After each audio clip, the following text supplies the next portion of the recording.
When I first joined the company, I was 26 and desperately eager to prove myself. The office had glass walls, sharp lights, and a kind of silence that made every mistake echo. I still remember my first week, the smell of fresh coffee, the sound of keyboards clicking in rhythm, and the heavy steps of the boss moving through the corridor like a signal that everyone should stop breathing for a second. Her name was Miss Rena, and even before I met her properly, I had heard people whisper her name with the same caution soldiers used for a command. Her cabin stood at the far end of the hall, framed by blinds that were always half closed. I used to glance at it every time I passed, half hoping she wouldn't notice me. Inside, it looked less like an office and more like a courtroom. The dark wood desk, the straight-back chair, the cold air conditioning, everything about it said authority. When she spoke, her tone sliced through conversations. When she looked at you, it was as if she was reading your weaknesses. Rena was 40, elegant, and terrifyingly confident. People admired her brilliance but feared her temper. She had built this department from nothing, and everyone knew it. To her, mistakes were not human, they were insults. The first time she called my name, I felt my stomach twist. I stood before her desk while she flipped through the report. I had spent 3 nights perfecting. "This is what you call detailed?" she asked without looking up. My throat tightened. "I followed the format you gave me, ma'am." She glanced up then, her expression unreadable. "Format? If you need a format to think, you're in the wrong job." The room went silent. I could sense the assistants outside pretending to type faster. When she dismissed me with a wave of her hand, I left her cabin trembling, clutching the useless file to my chest. It didn't stop there. Every small error became a public example. If I forgot a comma in an email, she corrected it in front of the team meeting. If I missed a deadline by an hour, she reminded everyone that discipline separates the ordinary from the exceptional. Her words were knives clean, deliberate, and perfectly aimed. Once, she tossed my printed report onto my desk and said, "Maybe you should read what you write before handing it in. That's what professionals do." The others kept their heads down. No one spoke up. No one ever did. I told myself she was right, that maybe I really was careless, too soft for this place.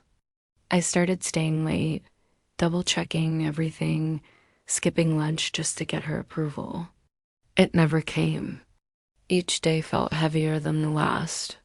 My mornings began with fear, and nights ended with silent tears on my commute home. Still, I couldn't quit. My family depended on my salary, and I needed to prove that I wasn't weak. Yet sometimes, when I caught her looking at me across the conference room, her eyes weren't just strict, they were studying, measuring, almost curious. There was something in her expression I couldn't name. It wasn't warmth, but it wasn't hate either. It unsettled me more than her anger did. Weeks passed like that. I grew quieter, careful with every step I took. The office became a cage made of politeness. People smiled only when she wasn't around. They called her the perfectionist behind her back, but I knew it was another word for fear. One evening, most of the staff had left early because of heavy rain. I stayed behind to finish a presentation she had assigned. The building was unusually silent. Only the sound of rain tapping the windows filled the space. I didn't realize she was still in her cabin until her voice came through the intercom. "Julia, come to my office." My hands shook as I gathered the papers. Her lights were dim, her chair turned toward the window. She didn't speak immediately. After a moment, she said quietly, "You're still here." "I had to finish the slides," I replied, trying to steady my voice. She turned to face me then, her expression softer than usual, but her presence still sharp. "You work too late. It's not healthy." I didn't know how to respond. The concern sounded rehearsed, almost like another test. She stood and walked around her desk. stopping just close enough that I could smell her perfume, strong, cold, expensive. "You'll learn to do things my way," she said finally, her tone neither kind nor cruel. "Once you do, everything becomes easier." I nodded, though I didn't understand what she meant. The words echoed in my head as I left her cabin. Outside, the rain had stopped, but the hallway felt colder. That night, I lay awake replaying her voice in my mind. "You'll learn to do things my way." It sounded like a promise or a warning. I wasn't sure which one frightened me more. A few days after that late night meeting, something changed. I didn't know what had triggered it, but the woman who once found flaws in every breath I took suddenly began to treat me differently. At first, I thought I was imagining it. She stopped raising her voice. She even smiled once, just a brief curve of her lips that felt completely out of place on her face. One morning, she walked past my desk, glanced at my work, and said softly, "Good job." The two words froze me. I couldn't even respond. For weeks, I had trained myself to expect only anger or disapproval. So when she offered praise, it felt wrong, like sunlight inside a locked room. I wanted to be happy, but part of me wondered what had changed. Why now? Her tone softened meetings, her comments became polite, and she occasionally asked how I was managing the workload. People in the office noticed too. A few looked at me strangely, as if wondering what I had done to deserve this sudden mercy. I didn't have an answer. I only knew that her approval, rare and unpredictable, gave me a strange sense of relief. It didn't last as simple kindness. Soon, she began to summon me to her office more frequently. At first, it was about small things, reviewing drafts, revising slides, checking details she could easily have delegated to someone else. But each visit stretched longer than necessary. Sometimes she would make me stand beside her chair while she looked through my notes. Her voice was calm, her questions deliberate, and her proximity unsettling. When she corrected me now, her hand occasionally brushed against my arm.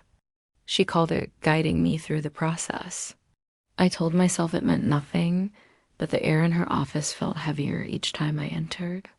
There was a silence between her sentences that seemed to watch me. The team began to whisper. I'd catch fragments of conversations when I passed the pantry or walked down the hall. "She's picked another one, hasn't she? Poor girl, she has no idea yet." Once, I confronted one of the seniors, a kind woman who had worked there for years. She looked at me with pity. "Just keep your distance," she said quietly. "Rena has a way of making people loyal to her. Too loyal." I laughed it off, pretending not to care, but the words stayed with me. What did too loyal mean? Was it about work or something deeper? I wanted to believe Rena's sudden warmth came from recognition of my effort, not something else. But doubt began to live in the corners of my thoughts. Even so, I couldn't deny that her attention made me feel seen in a way no one else in that office did. For months, I had worked like a ghost, silently, invisibly. Now, she noticed everything I did. Every time she said my name, a strange tension stirred inside me, half fear, half curiosity. I started to study her without meaning to, the way she tapped her pen when thinking, the way her eyes softened for a second before turning cold again. Sometimes she'd tell me stories about her early career, about how she'd fought to survive in a world that didn't forgive women for ambition. When she spoke like that, I almost admired her, but admiration turned quickly into confusion. One evening, after a long presentation, she called me in again. The office was mostly empty. My voice was hoarse from speaking all day. She offered me water, something she had never done before, and said, "You handled yourself well today. You remind me of myself when I was your age." Her words should have comforted me, but they didn't. The compliment felt like a claim. I thanked her quietly and turned to leave, but she stopped me. "Julia," she said softly, When I looked back, she was closer than I expected. "You don't have to be afraid of me." Her voice was calm, but the sentence lingered between us like fog. I forced a nervous smile, nodded, and stepped out as quickly as I could. That night, I couldn't sleep. I kept hearing her words again and again. "You don't have to be afraid of me." Why would she say that? Was I that transparent? Or was she telling me not to be afraid because she knew exactly what she was doing? The next morning, I arrived early and sat at my desk, staring at her closed cabin door. The blinds were drawn halfway, as always, the slats forming lines of shadow across the glass. It looked both like a wall and a window barrier, an invitation all at once. Something in me wanted to understand her, to uncover what she really wanted. And yet, another part of me wanted to disappear before she could decide for me. I didn't know it then. But that single sentence would be the start of everything that followed. The praise, the closeness, the confusion. And the line between control and care slowly disappearing until I couldn't tell them apart. For days, Rena's words haunted me. "You don't have to be afraid of me." I replayed them during my commute, at my desk, even while brushing my teeth. She had stopped criticizing my work entirely. Instead, she watched me quietly, constantly. I felt it whenever I looked up from my screen. Her eyes tracing me through the glass wall of her office. Something inside me snapped. I was tired of wondering what she wanted. Every time she praised me, it sounded like a puzzle. Every soft tone felt like a trap. I decided that the next time she tried to draw me into one of those private, silent moments, I would ask directly. I would stop pretending not to see the game she was playing. That chance came sooner than expected. It was another long evening. Most people had gone home. I was gathering my things when her voice came from the intercom again, low and even. "Julia, could you step in for a minute?" The cabin was dim, the blinds half drawn, her desk lit by a single lamp. She gestured for me to sit. For a while, neither of us spoke. She looked at a file, turned a page, then finally said, "You've improved a lot." I forced a smile. "Because you stopped yelling at me?" I answered before I could stop myself. Her eyes lifted, sharp but not angry. "Do you think I enjoy yelling?" "I think you enjoy control," I said quietly. The words hung between us like static. My heart raced, but I didn't look away. For the first time, she seemed uncertain, off balance. "You think I've been unfair to you?" She asked. "I think you've been testing me," I replied. "And I don't know why." She stood then, walked to the window, and folded her arms. "People leave when they see who I really am," she said. "I don't like being left." There was pain in her voice, but also something practiced, like a confession she had rehearsed before. I wanted to feel sympathy, but I also felt anger rising with my exhaustion. I stood up. "You don't get to build someone up just to tear them down," I said. "You can't call cruelty leadership." She turned slowly, her eyes dark and unreadable. For a long moment, neither of us spoke. I could hear my own heartbeat in the silence. Then she stepped closer, too close, and whispered, "You still don't understand. I only push the ones I see potential in." The tension in that small room felt suffocating. I wanted to step back, but something inside me refused to move. Every emotion, fear, defiance, confusion collided at once. My eyes met hers, and for a second, it felt like both of us were standing at the edge of something neither of us could name. I broke first. "If this is how you show belief in someone," I said quietly, "then maybe you should stop believing in me." I turned to leave, but my hand shook as I reached for the door. She didn't try to stop me. She only said, "You'll see, Julia. You'll understand one day." Outside, I leaned against the hallway wall, trembling. I didn't cry. I was too angry, too confused. I didn't know whether I had won or lost that confrontation, but I knew something irreversible had happened. The next morning, her behavior had changed completely. She greeted me when I walked in, offered coffee, asked how my weekend had been, as if the months of hostility had never existed. Everyone in the office noticed. The same people who once avoided me now stared, whispering that at first I thought it was guilt driving her. Maybe she realized she'd crossed a line, but the longer it continued, the more deliberate it felt. Her tone was too warm, her glances too long, her attention too focused. She began inviting me to meetings I didn't belong in, letting me speak for the team. She smiled whenever I stumbled, saying, "You're learning." I should have felt relieved, but instead I felt a knot tightening in my chest. This wasn't kindness, it was something else. A new kind of control dressed in gentleness. By the second day, she was treating me like a partner instead of an employee. We ate lunch together in her office. She laughed at things I said that weren't even funny. I tried to keep it professional, but her new warmth was impossible to ignore. It made me question my own instincts. Had I been wrong about her all along? Then I caught myself waiting for her approval again, checking her expression before I spoke in meetings, working late just to hear her say good job. I realized with horror that nothing had really changed. The method was different, but the power remained the same.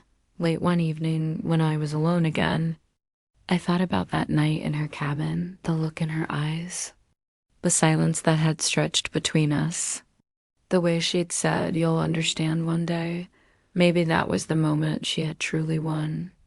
Not because she broke me, but because she made me doubt my own strength. I sat at my desk staring at the empty office, the city lights flickering through the glass.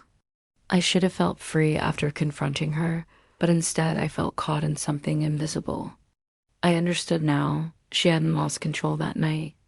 She had simply changed the rules, and I, without realizing it, had stepped exactly where she wanted me to be.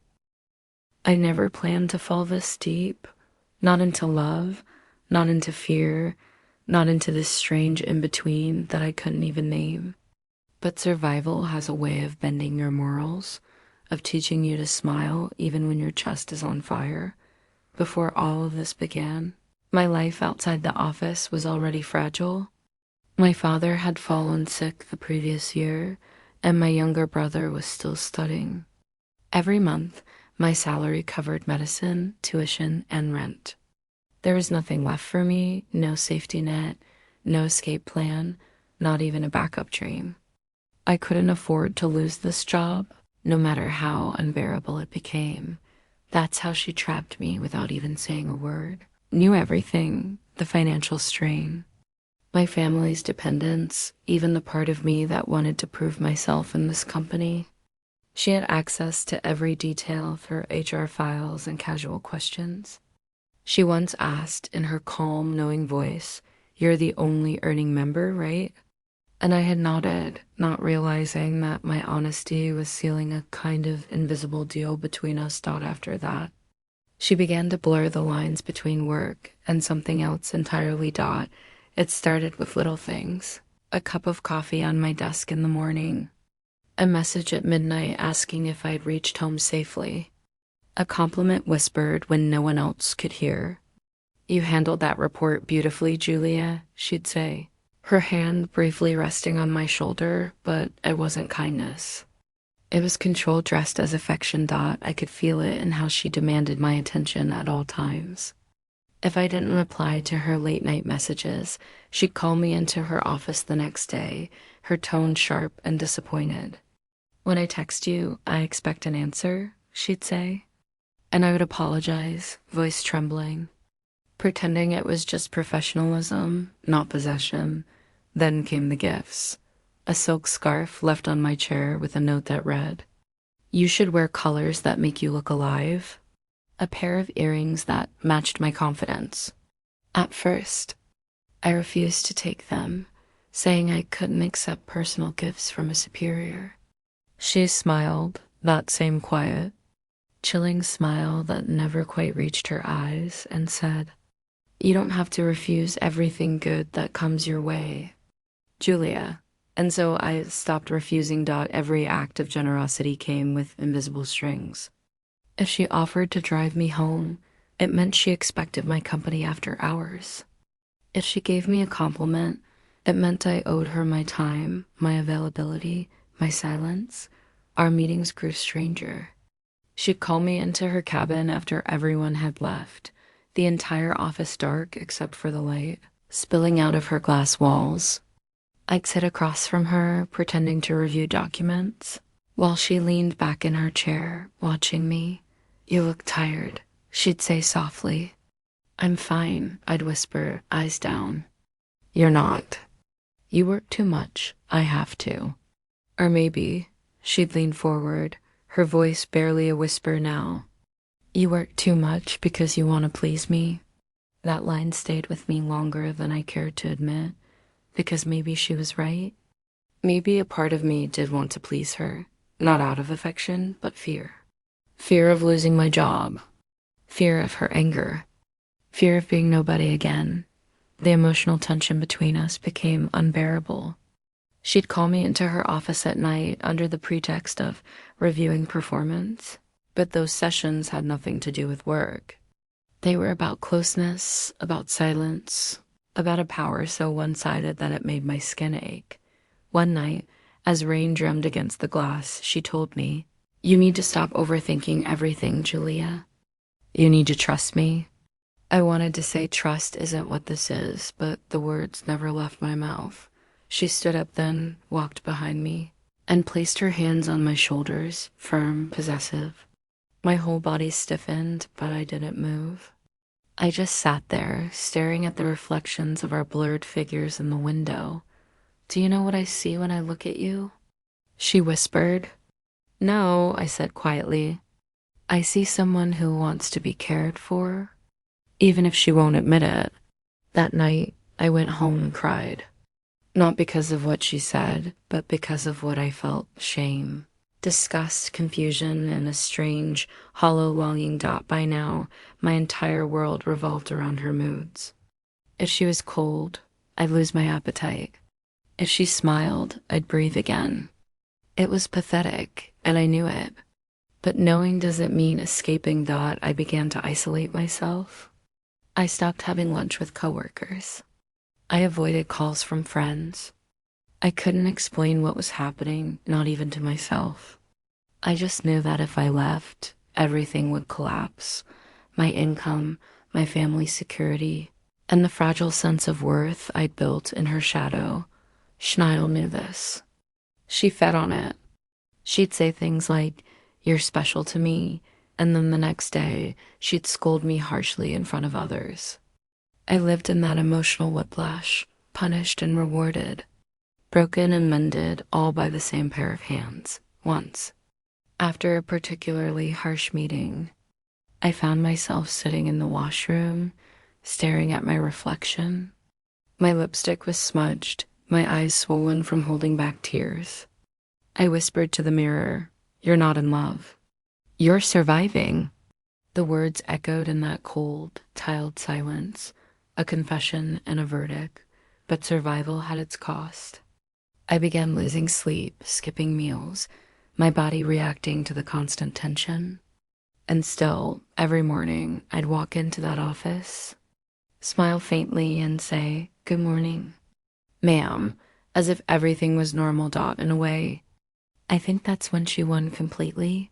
She didn't need to shout anymore. She didn't need to command. I had already become exactly what she wanted: compliant, quiet, dependent.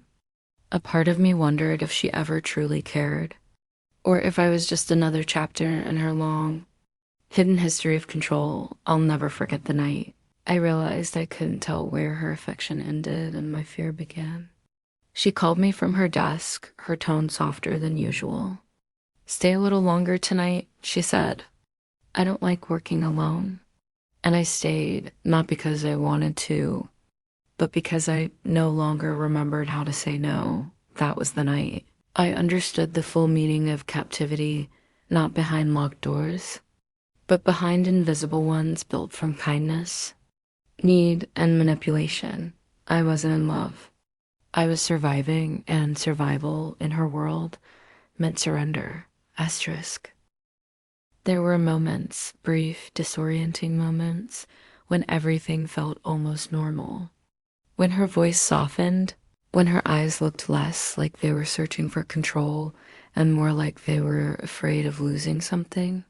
Those moments were the most dangerous because they made me forget what she really was. Sometimes she behaved like a lover. If I caught a cold, she'd bring medicine to my desk. If another male manager tried to talk to me, she'd interrupt the conversation with an excuse to call me away. Once, when she saw me laughing with a coworker in the break room, she stared for so long that everyone fell silent. Later, she said quietly, "You shouldn't let people get too close to you, Julia. They don't deserve your attention." There was a trace of jealousy in her tone, sharp, unguarded, real dot, and in that moment, I couldn't tell if it frightened me or made me ache. She would swing between extremes, affection that felt suffocating and cruelty that felt almost intimate. There were days she'd buy me lunch, ask if I'd eaten, listen to me talk about my family. But then, without warning, she'd grow distant and cold, dismissing me in meetings, pretending I didn't exist. I lived between those two versions of her, always guessing which one I'd meet next. Once, she waited for me at the parking lot after work. I remember the way her car lights hit the rain-soaked pavement, her silhouette framed against it like something cinematic, beautiful, tragic, terrifying. "I just wanted to make sure you got home safe," she said. That night, for the first time, I almost believed she cared, but caring, I would learn, isn't always love. Sometimes it's just another way of keeping someone from running, over time. The line between pity and affection began to blur. I found myself defending her in my head. She's not cruel, she's just lonely. She's not controlling, she's scared of being abandoned. Those were the lies I whispered to myself whenever I saw her softer side, the one that made her seem more human than monster. There was a strange tenderness in her brokenness. And that's what made it so hard to hate her completely. One evening, long after everyone had gone home, we were both in her cabin finishing reports. The only sound was the quiet hum of the air conditioner and the soft tapping of her pen against the desk. Then, out of nowhere, she said, "You remind me of someone." I looked up. "Who?" She didn't answer immediately. Her eyes lingered on me, distant, like she was seeing someone else through me. "Someone I used to love," she said finally. She left. Everyone does. Her voice cracked on that last sentence, just slightly, but enough to make my chest tighten. I didn't know what to say. So I said nothing. That silence stretched between us, heavy and intimate. Then she smiled faintly, a fragile, broken thing. "You won't leave me, right?" The question felt like a trap wrapped in tenderness. I wanted to tell her that I wasn't like those other women, not because I was loyal, but because I didn't have the luxury of leaving. My entire life was tied to that office, to her approval, to the illusion of stability she gave me. But all I managed to whisper was, "No, I won't." Her eyes softened in relief, and for a moment she looked almost peaceful. She reached across the desk, placed her hand over mine, and said, "Good, because I don't think I could bear it again." I remember staring at her hand, the same hand that had once slammed files on my desk in rage, the same one that had rested on my shoulder with tenderness. It was trembling. That small tremor undid something inside me. For the first time, I saw her not as a tyrant, but as a woman built from fear. Fear of rejection, fear of loneliness, fear of not being enough. And for a terrifying second, I pitied her. But pity can be its own kind of chain. That night, when I went home, I couldn't stop replaying her words. "You won't leave me, right?" They echoed through my head like a prayer and a warning. I tried to sleep, but I couldn't. I kept wondering if this was love, this strange, painful dependence. or if it was just two broken people clinging to each other out of desperation. Days turned into weeks, and our dynamic grew stranger. She would call me my girl in private, but Miss Julia in front of others. If I smiled at someone else, she'd withdraw completely for hours. If I seemed sad, she'd pull me close, whispering, "You have me. You don't need anyone else." It felt like being both protected and imprisoned.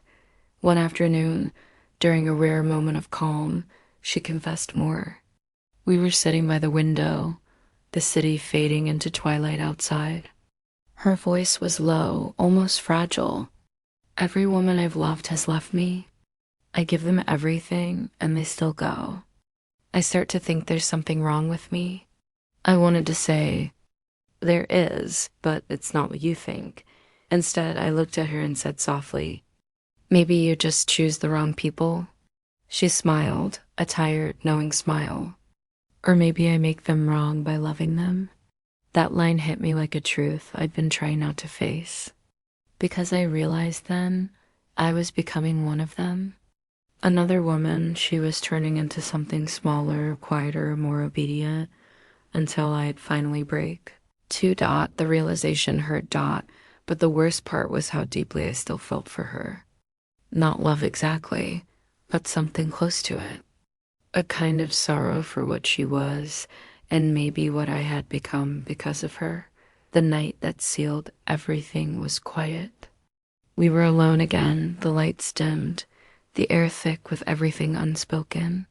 She took my hand across the desk, not forcefully this time, just gently, like someone begging for understanding. "Don't leave me," she whispered.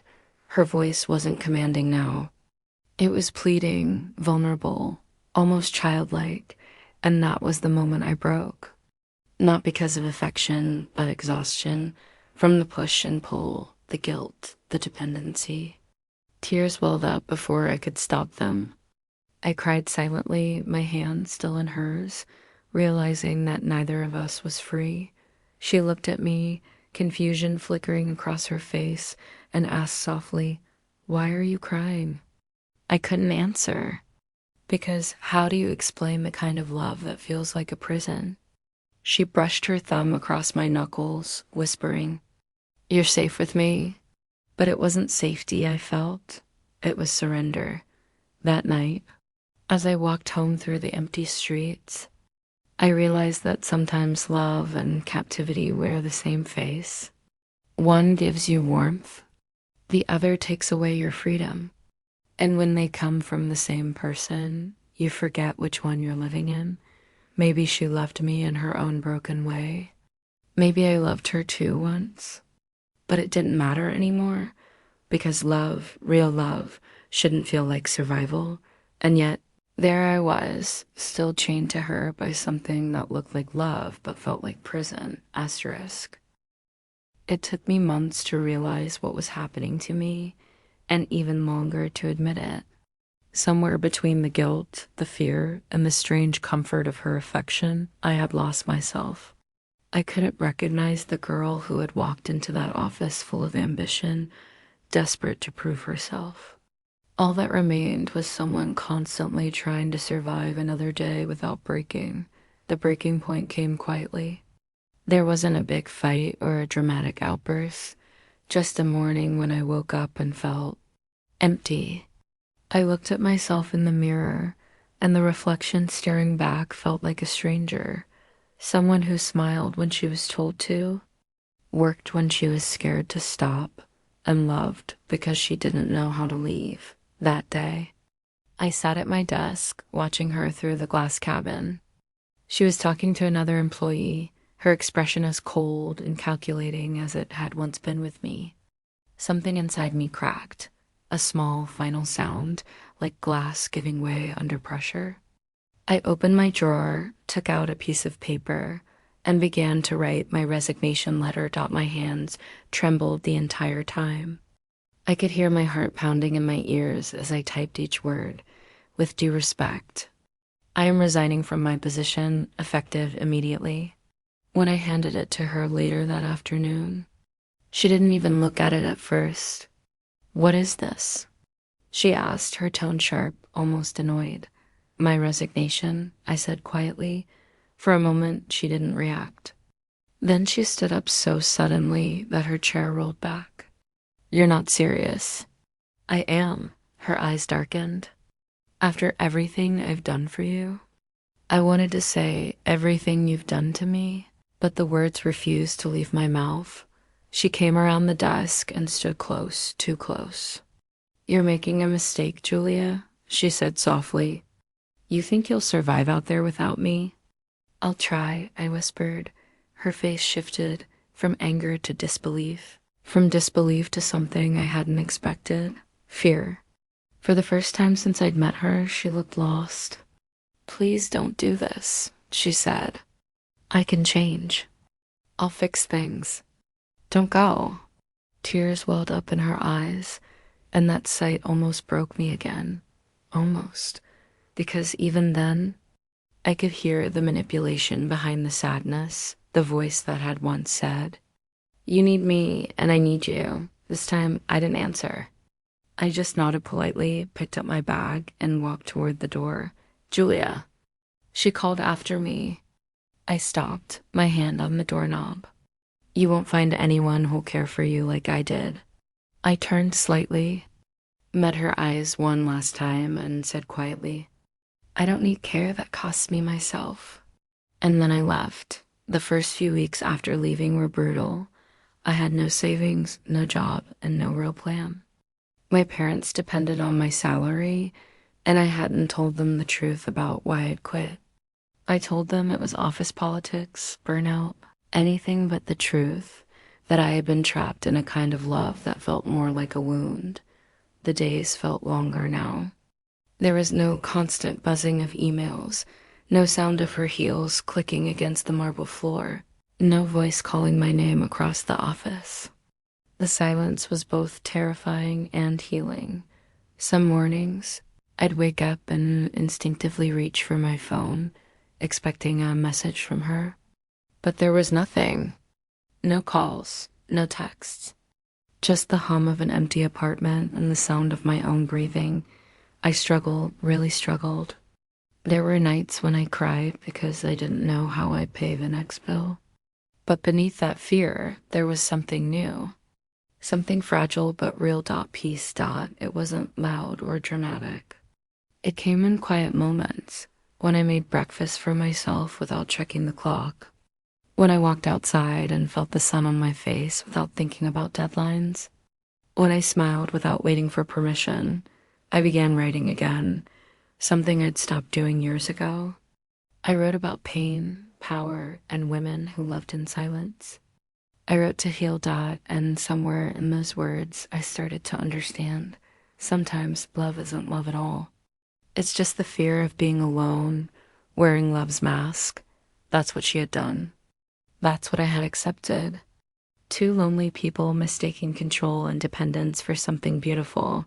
And yet, even now, I couldn't bring myself to hate her completely. Because for all her cruelty, she had taught me something invaluable, that my freedom was worth more than her affection. Months passed. The wounds began to close, but the scars stayed, small reminders of a love that was never really love. I found a new job, far away from that world, in a smaller office where no one knew my past. One rainy evening, while going through emails, I saw her name flash on my screen, Reena Kapoor. For a long time, I just stared at it. My hands shook as I clicked it open. It was short. Just 3 words. I'm sorry, Julia.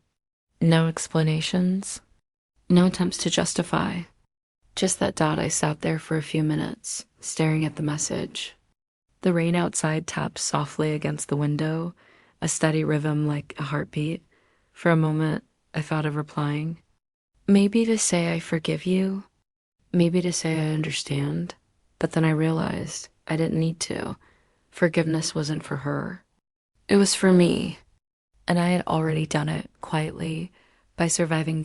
So I closed the email, closed the laptop. And for the first time in a long while, I smiled, not out of relief, not out of victory, But out of peace, I leaned back in my chair, let the rain's rhythm fill the room, and whispered to myself, "You're free now." Freedom, I learned, doesn't always feel like joy. Sometimes it feels like sadness that finally stops hurting. The scars remain, invisible but deep, reminders of the price I paid to get here. But I've stopped hiding them.